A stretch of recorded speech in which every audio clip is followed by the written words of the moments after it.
कि मेरी लड़ाई पहले ही दिन से बड़ी बड़ी पार्टी और गद्दावर नेता से थी। तो मैं कितना ही बड़ा गद्दावर नेता हूँ, हम रुकने वाले नहीं, हम झुकने वाले नहीं। 10 साल में तो पेट्रोल की गाड़ी बदल देते हैं, 15 साल में डीजल की। रामपुरा इंजन को तो 20 साल हो गए, अब तो बदल दो। हर सरकार में वो मंत्री रह लिए, कांग्रेस में भी रह लिए, बीजेपी में भी रह लिए।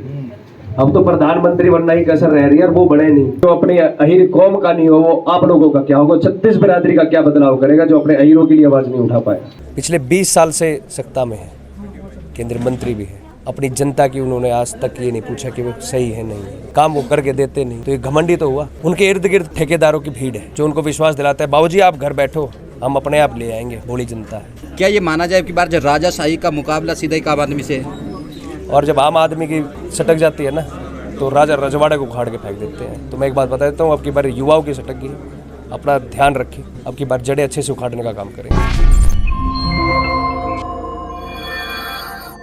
नमस्कार, आप देख रहे हैं दैनिक साथी हरियाणा। अंतरकलह में फंसी कांग्रेस जहां अपने उम्मीदवारों के नामों की घोषणा तक नहीं कर पा रही है, वहीं जेजेपी व बीजेपी ने अपना प्रचार प्रसार तेज कर दिया है। मशहूर सिंगर गुरुग्राम लोकसभा सीट से जेजेपी प्रत्याशी राहुल यादव उर्फ फाजिलपुरिया रेवाड़ी शहर के सुकुरपुरा स्थित अर्बन लोकल बॉडी के जिला अध्यक्ष सचिन धिंगड़ा द्वारा आयोजित कार्यक्रम में शिरकत करने पहुंचे तो जमकर भाजपा प्रत्याशी राव इंद्रजीत सिंह व सरकार पर हमला किया। राव को तो यहां तक कह दिया कि चुनाव के वक्त ही घर से निकलते हैं, ऐसे में यह चुनाव राजा रजवाड़ों व ठेकेदारों का घमंड तोड़ने का चुनाव है। फाजिलपुरिया ने सीधे तौर पर राव को निशाने पर लेते हुए आरोप लगाया कि राव ने अहीर रेजिमेंट के लिए आवाज तक नहीं उठाई। ऐसे में जो अहीर कौम का नहीं, वह 36 बिरादरी का क्या भला कर सकता है। ऐसे में फाजिलपुरिया ने सीधे तौर पर राव को घेर कर सियासी पारा पूरी तरह से बढ़ा दिया है। अब देखना हुआ कि राव इस पर क्या पलटवार करते हैं, लेकिन जिस तरह से जेजेपी प्रत्याशी राहुल यादव उर्फ फाजिलपुरिया हमलावर दिख रहे हैं, कहीं न कहीं चुनाव के आगाज में ही अपने तेवर जरूर दिखा दिए हैं। ऐसे में आने वाले दिनों में गुरुग्राम लोकसभा सीट पर चुनाव बेहद रोचक होने वाला है। मैं एक बात पूछना चाहता हूँ आपसे, हक और अधिकार की लड़ाई लड़ने के लिए जोर लगाना पड़ता है नहीं पड़ता है? दम लगाना पड़ता है नहीं पड़ता? तो आपके भाई ने संघर्ष की लड़ाई और इसमें हौसला कर लिया है पूरा। आपके आशीर्वाद और आपके विश्वास का कमाल है। ये हिम्मत आप बनाए रखे, आशीर्वाद बनाए रखे, मैं हौसला नहीं टूटने दूं। तो ये हौसला पूरी लोकसभा के युवाओं का है, पूरी लोकसभा का। ये हौसला मेरा नहीं टूटेगा, टूटेगा तो पूरी लोकसभा का। ये मौका दोबारा नहीं आएगा साथियों। हमें उन लोगों का घमंड तोड़ना है जिनको एक घमंड है कि हम तो बिना मिले जीत जाएंगे, जिनका घमंड है कि हम कुछ ठेकेदारों के बल पे जीत जाए। कुछ ठेकेदार हैं गिने चुने जो कहते हैं आपको बाबूजी आने की जरूरत नहीं है, हम अपने आप ले आएंगे। तो उन ठेकेदारों का भी घमंड तोड़ हालत करी है, जीना हराम किया है हमारा। रोड की जगह रोड नहीं है, बारिश आ जाए तो घुटनों तक पानी है, रोजगार तो दिया ही नहीं। बाजारों के अंदर अपनी मेहनत करके दुकान कर रहे हैं तो पानी भर जाता है, ग्राहक तक नहीं आता। तो उनको बताना पड़ेगा, आपकी बार आओगे तो समस्या सुननी पड़ेगी। पूछ रहे थे पत्रकार साथी, क्या आपकी लड़ाई किससे है? आपको पता है वो एक गद्दावर नेता है। तो मैंने उनको एक ही जवाब दिया कि मेरी लड़ाई पहले ही दिन से बड़ी बड़ी पार्टी और गद्दावर नेता से थी। तो मैंने संघर्ष करने से पहले ही सोच लिया था, मेरे विचारधारा की लड़ाई है, उनसे कंपटीशन करने की लड़ाई है कि काम सबसे ज्यादा कौन करके दिखाएगा। तो वो हम डरेंगे नहीं, मेरे साथ पूरा युवा है, मेरी मातृशक्ति का, मेरे बड़े बुजुर्गों का आशीर्वाद है। चाहे कितना ही बड़ा गद्दावर नेता हो, हम रुकने वाले नहीं, हम झुकने वाले नहीं। 10 साल में तो पेट्रोल की गाड़ी बदल देते हैं, 15 साल में डीजल की।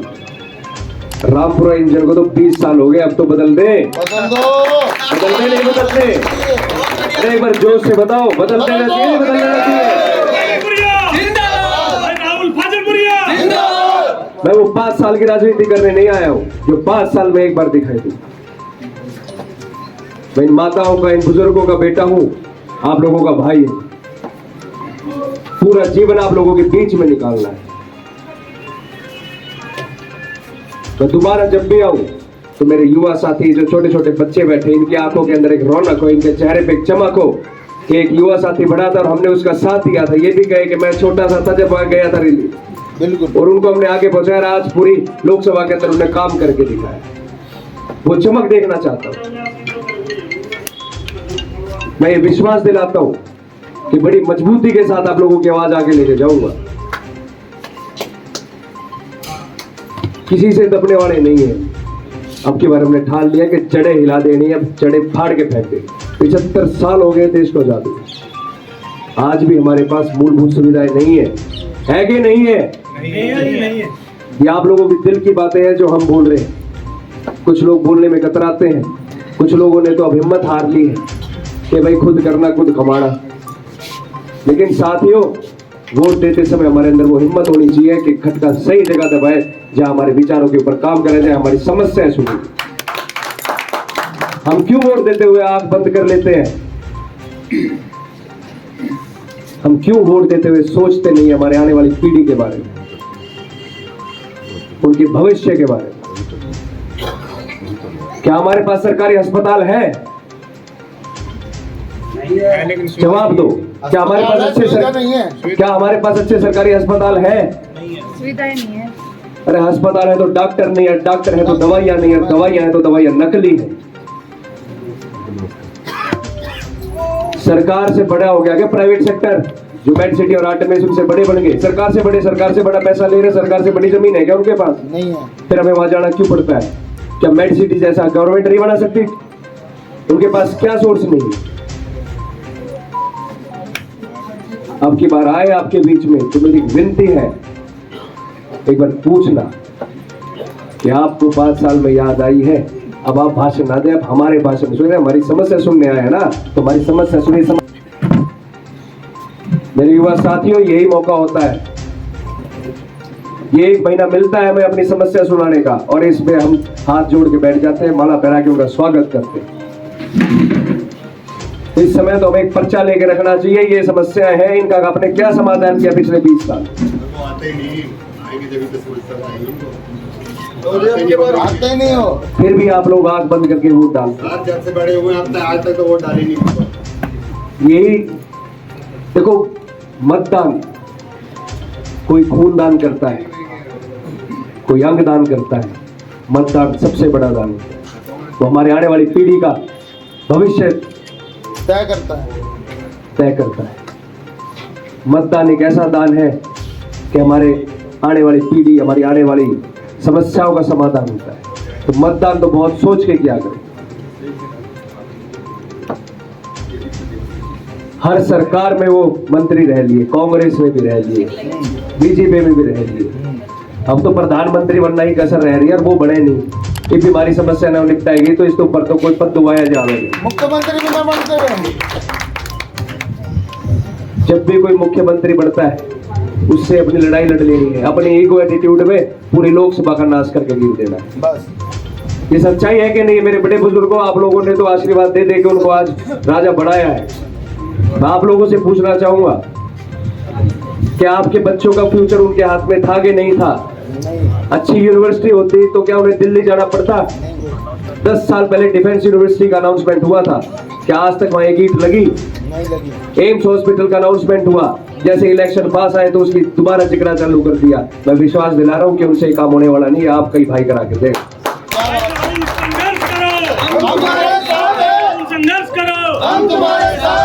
मैं कहूंगा जिंदाबाद के नारे अपने लिए लगाओ, मेरे लिए तो सिर्फ ये लगाओ कि हम तुम्हारे साथ है। क्योंकि जिंदाबाद आप लोग हो।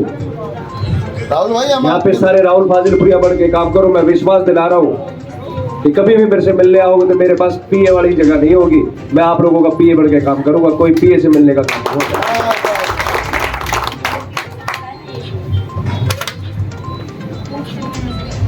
मेरी माताएं बहनें बैठी है, हमारी मातृशक्ति है।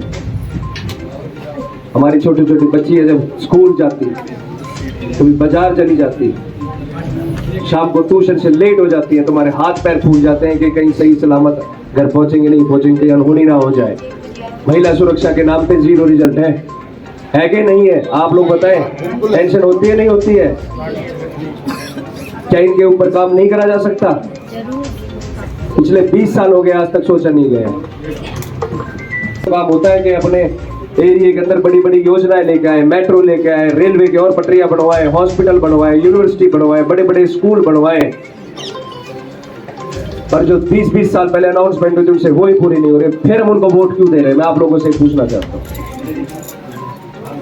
मैं आप लोगों से हाथ जोड़ के विनती करूंगा, चुनाव मोटा है, चुनाव बड़ा है, संघर्ष की लड़ाई है, चुनौतियां बहुत आने वाली है।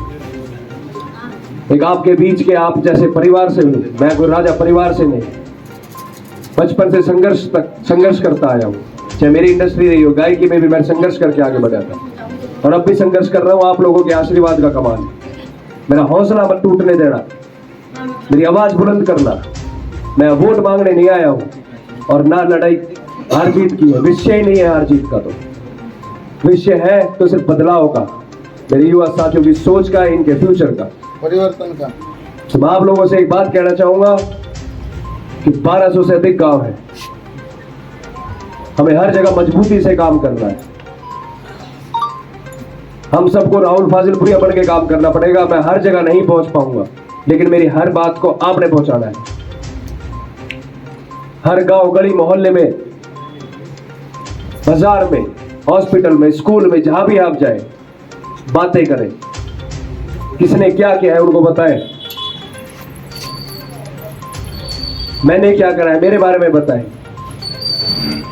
मैं तो जिस इंडस्ट्री से आता हूं, हमारे पास तो कोई पावर नहीं, लेकिन जब भी समाज को मेरी जरूरत पड़ी, कंधे से कंधा डाके मैं उनके साथ खड़ा रहा। चाहे वो किसान आंदोलन रहा हो, हमने गाने बनाए, किसान आंदोलन में गए, निकम्मी सरकार ने हमारे ऊपर मुकदमे लगाने का काम, हम फिर भी नहीं घबराए। हमारे अहीर समाज का मुद्दा उठा, 36 बिरादरी ने साथ दिया, हम वहां पहुंचे, हमारे ऊपर वहां भी मुकदमे लगे, लेकिन हम भी फिर भी कंधे से कंधा डाए खड़े रहे। यूपी के अंदर बच्चियों के साथ बलात्कार हुआ था, जब सबसे पहले आवाज हमने उठाई थी गुड़गांव से। 1000 पर्चियां लिखी थी मोदी जी को कि उनका एनकाउंटर करें। तो हर मुद्दे के ऊपर मैंने काम किया है। तो मैं आप लोगों से ये कहना चाहूंगा, जो अपने अहीर कौम का नहीं हो, वो आप लोगों का क्या होगा? 36 बिरादरी का क्या बदलाव करेगा जो अपने अहीरों के लिए आवाज नहीं उठा पाए? राहुल फाजिलपुर गाड़ी के बीच में आपने किस तरह से देखते हैं पूरे अपने चुनाव को? आप सुनो भाई, सुनो। सबसे पहले तो आप लोगों को नमस्कार, पूरी रेवाड़ी की जनता को नमस्कार। मैं रेवाड़ी के अंदर बहुत पहले से आता रहा हूँ, ताकि समस्याएं देखें। तो समस्याओं का भंडार है, बताने लगूंगा तो 1 घंटे का समय लग जाएगा आपको। आप तो मीडिया हो, आपको अच्छे से पता है। मोटी मोटी गिनवा देता हूँ। स्कूल की जगह स्कूल नहीं है। दक्षिण हरियाणा को SYL की सबसे ज़्यादा जरूरत है, उसके ऊपर आज तक कोई कार्रवाई नहीं। डिफेंस यूनिवर्सिटी का अनाउंसमेंट 10 साल पहले हुआ था, आज तक एक ईंट नहीं रखी गई। एम्स हॉस्पिटल के अंदर पत्थर लगाया है। मैं बता रहा हूँ कि ये सरकार सिर्फ पार्किंग बनाने का काम करेगी, इलेक्शन के पास उठाती है, इसके अलावा कोई काम नहीं करेगी। तो ये इलेक्शन सामने वालों के लिए बहुत मुश्किल होने वाला है, क्योंकि जनता अब की बार उनसे सवाल करने वाली है। जनता के अंदर अब की बार रोष है। उन्होंने विचार बना रखा है काले झंडे दिखाने का और उनसे पूछने का कि उन्होंने पिछले 20 साल में करा क्या है। राहुल जी, एक बड़ा मुकाबला है 4 या 5 बार के सांसद से, मंत्री से, तो राव इंद्रजीत सिंह से पार कैसे पाएंगे? मुकाबला उनके लिए है क्योंकि गलतियां उन्होंने करी। करता वो है जो गलत होता है। हमने तो सच्चे दिल से आज तक जो हमसे बन पाया समाज के लिए हमने किया है। अब की बार जनता ने सोच लिया कि उनसे पूछना है उनने 20 साल में हमारे लिए करा क्या है। जो युवा पीढ़ी है उनके लिए उन्होंने क्या किया, जो हमारी मातृशक्ति है, महिला सुरक्षा के लिए उन्होंने क्या किया। तो उनके लिए चुनाव मुश्किल होने वाला है। कल ही सीएम नायब सिंह सैनी जी का बयान आया है कि अगर दुष्यंत जी के खिलाफ कोई भ्रष्टाचार की शिकायत आती है तो उसकी जांच कराएंगे। काफ़ी तीखी टीका टिप्पणी हो रही है। अभी गठबंधन में रहे थे, आज जांच की बात कह रहे हैं। मैं विश्वास के साथ कह सकता हूँ, दुष्यंत जी के ऊपर कोई एक छोटी सी 5 रुपए की भी कोई अगर इस तरीके की शिकायत ला दे तो मैं मान लूँ, क्योंकि उनके नेक इरादे हैं, नेक विचार हैं। उन्होंने ताऊ देवीलाल की छवि है,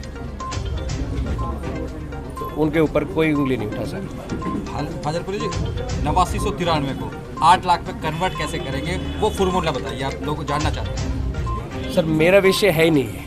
मेरा विषय बदलाव का है, इतिहास बनाने का है, युवाओं को जगाने का है। मेरी जो सोच है वो सिर्फ अब की बार ये है कि पूरी लोकसभा के अंदर एक आंधी आए और वो ये बताए कि जो पिछले कई सालों से एक जड़ जमी हुई है, उसको उखाड़ने का काम करें। उनकी गलती है वो जो पेड़ के ऊपर लगी है उस पेड़ को उखाड़ फेंकेंगे। बॉलीवुड सिंगर राजनीति में कैसे जस्टिफाई करें हम इस चीज़ को? राजनीति तो सामने वाले कर रहे हैं, हम तो समाज सेवा करने आए, बचपन से करते आए। बस यहाँ हमें दो स्तंभ चाहिए थे जो मजबूती से काम करते, तो इसलिए मेरे को आना पड़ा। लोगों के बीच जा भी रहे, कई दिन हो गए आप लगातार, किस तरह का माहौल आपको अभी तक लगा है कि कितनी चुनौतीपूर्ण होनी है लड़ाई? मैं लोगों के बीच में जा रहा हूँ, मैं दोबारा बता रहा हूँ, चुनौती उनके लिए होने वाली है। लोगों से मिल रहा हूँ, सब भरे बैठे हैं, सबके अंदर अब की बार रोष है, सब ने सोच लिया है, विचार बना लिया है कि अब की बार एक मुश्त उनको जवाब देंगे। अब की बार बताएंगे कि रेवाड़ी के अंदर एक बदलाव आएगा। रामपुरा हाउस अब की बार खाली होने वाला है, मैं आपको विश्वास दिला रहा हूं। अब के बार जो रामपुर हाउस है, अभी आपने कुछ घमंड तोड़ने की बात कर रहे थे आप, तो उनके लोग, उनका ये कहना है कि अब की बार देश में रिकॉर्ड जीत दर्ज करने वाले हैं वो लोग, उससे कैसे पार पाएंगे ये समझना चाहते हैं यहाँ के लोग। ये तो वो वाली बात है,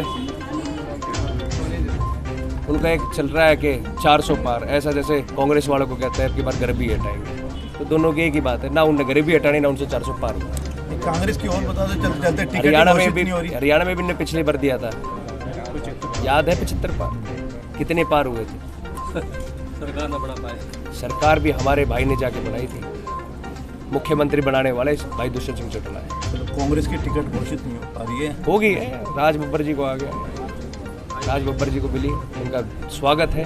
आधिकारिक फेक है वो आधिकारिक नहीं, अभी हुई है, अभी भी फेक है। चलो कोई बात नहीं, हमें तो इससे मतलब ही नहीं है, हम तो काम करने आए हैं। उन्होंने क्या कर लिया? क्या पहले उनकी सरकार नहीं थी और उसी सरकार के अंदर रह के इन्होंने काम किया? मैं पूछना चाहूँगा आप लोगों के द्वारा कि कांग्रेस में भी रह लिए, बीजेपी में भी रह लिए, फिर भी इनसे कोई काम नहीं हुआ। अब बहाना क्या है? अब क्या इनको प्रधानमंत्री बनना है? वो तो बनने से रहे। तो मैं अपने सारे भाइयों से कहना चाहूँगा कि अब इनके पास कोई विकल्प नहीं है, अब इनकी रिटायरमेंट का समय आ गया है। अब रामपुरा इंजन जाम खा चुका है, अब उसको खड़ा होना पड़ेगा। एक लोग ये भी जानना चाहते हैं कि एलविस भी पहुंचेंगे चुनाव प्रचार में आपके साथ, लोग जानना चाहते हैं, युवा खासकर। बिल्कुल पहुँचेंगे, जब उनके पास समय होगा उनको ज़रूर जोड़ेंगे। उनके साथ काफ़ी युवा साथी हैं और उनके विचार भी अच्छे हैं, उनको हम जरूर लेंगे। यूनिवर्सिटी में भी एक कार्यक्रम था आपका, तो यूथ से कैसा रेस्पॉन्स मिला कि यूथ कहीं ना कहीं आपको सुनना चाहता है, देखना चाहता है, क्रेज भी है आपके? यूथ की एक ही बात है कि अब की बार बदलाव लाना है। जो परेशानी हम उठा रहे हैं, हम ज़्यादा नहीं उठाना चाहते। हमारे बड़े बुजुर्गों ने अपने कह के वो डलवा देते थे, लेकिन अब की बार हम गलत वोट नहीं डालेंगे, आग बंद करके नहीं डालेंगे। अब की बार हम अपना भविष्य देख के वोट। तौर पर राव इंद्रजीत का घमंड तोड़ने की आप बात कर रहे हैं, आखिर वो वजह क्या है कि उनमें आपको घमंड दिखाई दे रहा है? पिछले 20 साल से सत्ता में है, केंद्रीय मंत्री भी है, अपनी जनता की उन्होंने आज तक ये नहीं पूछा कि वो सही है नहीं है, सुख दुख के साथी नहीं, काम वो करके देते नहीं। तो ये घमंडी तो हुआ कि वोट के समय पे जाना है, 1 महीने में इलेक्शन को जीत के अपने घर चले जाना। क्यों? क्योंकि जनता ने आंख बंद करके वोट दी है, विश्वास करके दी है कि अब की बार नहीं, अब की बार करेंगे, अब की बार नहीं, अब की बार। कांग्रेस में भी रह लिए, बीजेपी में भी रह लिए, फिर भी कोई काम नहीं हुआ। अरे युवाओं के लिए यूनिवर्सिटी भी नहीं बनवाई गई। डिफेंस मिनिस्टर रहे थे, डिफेंस यूनिवर्सिटी की अनाउंसमेंट करी थी, वो उनसे बनवाई नहीं गई। अरे शहीदों के सम्मान की बात उनसे नहीं करी। डिफेंस मिनिस्टर थे, शहीदों के सम्मान ही रेजिमेंट को लेकर थे, एक शब्द उनके मुंह से नहीं निकलता। 2 3 बार प्रधानमंत्री आ चुके हैं, एक बार भी उनसे ये विचार नहीं रखा जाता कि भाई हमारे एक अहिर रेजिमेंट का मुद्दा है, इस पर विचार करो। अरे हो ना हो आगे का, आप कोशिश तो करो, हमारे जैसे युवा आगे बढ़े। हमने जेल काटी, हवालात में बंद रहे, जब भी कोई आवाज़ नहीं आई कि समाज के लोग बंद हैं। मेरे साथ 75 साल के बूढ़े हमारे साथ बैठे, हमारे सोचन बाबू कर्नल साहब, हमें जेल में उठा के डाल दिया, हमारे साथ बदसलूक किया, फिर भी कोई आवाज़ नहीं आई। इसलिए मेरे को राजनीति में आना पड़ा। अभी आप ठेकेदारों की बात करें, क्योंकि कुछ ठेकेदार वो चाहते हैं कि वो खुद वोट दे, वो ठेकेदार कौन है और किस तरह से उनका मुकाबला करेंगे?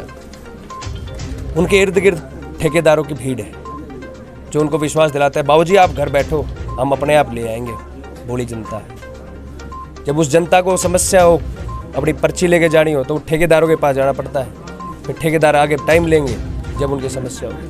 तो ये ठेकेदार नीति हटाने आए हो कि आपसे डायरेक्ट जुड़ने का काम करूंगा, आपकी समस्या खुद सुनूंगा, ना कोई पीए रखूंगा, ना पीए वाली राजनीति करते हैं। एक अभी आपने सीधे सीधे सरकार पर भी आरोप लगा रहे हैं कि कुछ काम नहीं। जिस पार्टी से आप चुनाव लड़ रहे हैं वो भी सत्ता में भागीदारी थी, जिम्मेदारी उनकी भी थी कि डिप्टी सीएम थे, फिर सीधे तौर पर आप सरकार को कैसे चुनौती दे सकते हैं कि जिम्मेदारी तो उनकी भी थी?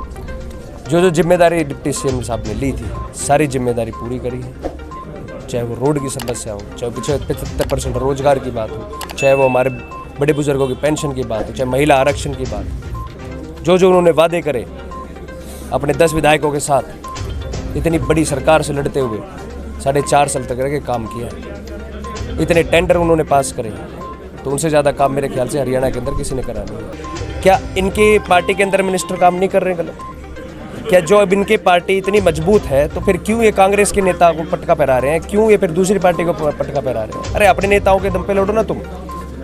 वो जो नेता ये जोड़ रहे हैं क्या उनके पास भ्रष्टाचार नहीं है पहले का? अब वो सारे पाक साफ हो गए, अब सारे गंगा बनाया है, वहाँ ईडी कहाँ चली जाती? मैं पूछना चाहूँगा, ईडी इन्होंने बनाई है, कोई उठे तो उसके ऊपर जाओ, उसको दबाओ, ख़त्म करो और अपना काम करो। लास्ट क्वेश्चन, 8 लाख से ज़्यादा पिछली बार उन्होंने वोट हासिल की थी, तो किस तरह से आपका क्या टारगेट है, कितनी वोट आप लेंगे और ताकि उनको हराएंगे? क्योंकि सीधा कहीं ना कहीं मुकाबला राविंद्रजीत सिंह से। सर मेरा विषय हार जीत का नहीं है, ना मैं वोट मांग रहा हूँ जनता से, मेरा मुद्दा ही सिर्फ विचारधारा का है।